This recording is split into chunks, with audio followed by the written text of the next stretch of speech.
சாமி. ரொம்ப நாள் கழிச்சு உன்னுடைய ஃபேவரட் எனக்கும் ரொம்ப பிடிச்சது இன்னைக்கு தான். நீங்களாம் சின்ன வயசா இருக்கீல, நான் மீட்டிங் போயிட்டு வந்தா டெய்லி வெள்ளை ரவை ஒரு நாளைக்கு, கோதுமை ரவை ஒரு நாளைக்கு, அப்படித்தான் சேமியா பாக்கெட்டை வாங்கிட்டு வந்து வச்சுக்குவோம். ஆமா, ஒவ்வொரு கிலோ 2 கிலோ வாங்கிட்டு வந்து வச்சுக்குவோம். ஆனால் நைட்டுல இப்படி ரவை ஐட்டமா தான் இருக்குங்க. அந்த மாதிரி செஞ்சு அடிக்கடி கோதுமை ரவை சாப்பிடுவோம். அப்புறம் கோதுமை தோசை ரொம்ப அதிகம். அப்புறம் ஒப்பா வந்தாலும் அப்படித்தான் கோதுமை ரவை விதை வாங்கிட்டு வருவோம். அப்படிங்க ஒப்பா கோதுமை ரவை பிடிக்கும்னு. இப்ப என்னடான்னா சுகாஸ் கோதுமை ரவைனா வேண்டவே வேண்டாங்க பாருங்க. இப்ப நாங்கெல்லாம் கோதுமை ரவை போட்டு சாப்பிட்றோம். வெள்ளை சாப்பாடு போட்டு பழைய பருப்பு ஊற்றி சாப்பிட்டுக்கிறேன் தயிர் இருக்குது அப்படின்னு சொல்லிட்டு ஆள் வந்து வேண்டவே வேண்டான்னு அப்படியே சொல்லிட்டு இருக்குதுங்க. இவங்களுக்கோசரமே நாங்க இந்த சத்தான கோதுமை ரவையவே மிஸ் பண்ணிட்டோம். செய்யறதே இல்லை. எப்போ செஞ்சதுன்னு நினைக்கிறேன் இதெல்லாம்.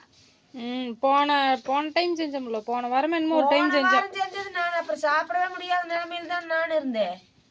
நாங்கள் அடிக்கடி கோதுமை ரவையால் நான் செய்வேன், எனக்கு ரொம்ப பிடிக்கும். இப்போல்லாம் செய்யறதே இல்லை. இவங்கள தொட்டு பிடிக்கல, ஒருத்தருக்கு பிடிக்கிறது இல்லை, இன்னொருத்தருக்கு பிடிக்கிறது இல்லைன்னு பார்த்து சவைக்கிறதே விட்டாச்சு. அதையே இப்படி தேங்க வெறியான எனக்கு எருமை தயிர் இப்படி கட்டி இட்லி மாதிரி எடுத்து போடுங்க.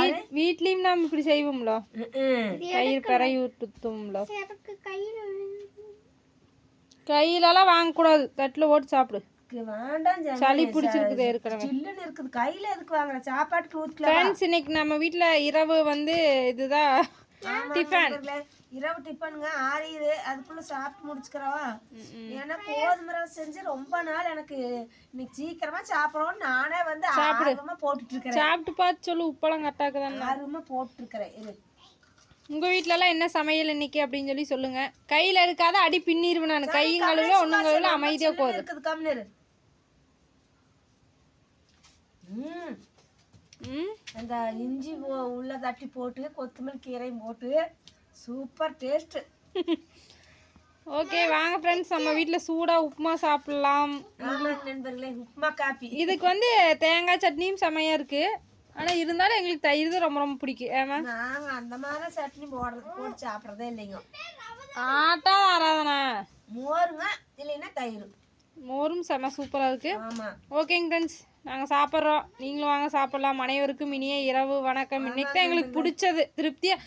அது வேலையும் சீக்கிரமாக முடிஞ்சிருது, சிம்பிளாக முடிஞ்சிரு. இதெல்லாம் செஞ்சோம்னா தண்ணி கொதிச்சு விட்டு போட்டு கார வேண்டியது. அந்த வெள்ளை ரவைக்கு கூட கட்டி சேர்த்துக்கோம்னு அப்படி லைட்டாக தூவோணும். ஆமாம், எந்த பிரச்சனையும் இல்லை.